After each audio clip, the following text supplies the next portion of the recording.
Trap House Mob.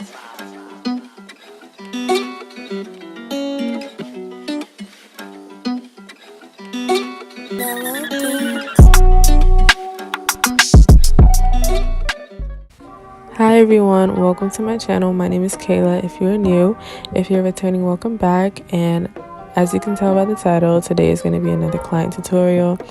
I really enjoyed doing these videos, and I know you guys like watching them, so I'm going to continue putting them out. If you do want to see like a sped up version of this, make sure you follow my Instagram, because I always post those first before I do like my long tutorials on YouTube. So yeah, my social medias will be down below. My website will also be down below for any booking information if you are located in New York City area. So yeah, keep that in mind. And if you like this video, don't forget to like and share and comment and subscribe to my channel and click the notification bell so that every time I post you will get notified. And yeah, I will talk to you guys again like towards the end of this video, so I hope you guys enjoy. This look is really giving fall, so if you want to see how I got this look, just continue watching. I also forgot to mention that all of the products that I use will be listed down below, so if you are interested, just check the description for that info.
So guys, that is the end of today's tutorial. I hope you guys really did enjoy it. Again, I will leave my website down below in case you are interested in booking me to do your makeup. Again, if you're in the New York City area, I'm specifically located in Brooklyn. I will leave that information down below, as well as all of my social media, so that you guys can follow me. Again, don't forget to like, comment, and subscribe, and click the notification bell so that every time I upload a video, which is every Friday at 12 p.m., you will get notified. So with that being said, I hope you guys enjoy the rest of your day, and I will see you guys in the next video. Bye.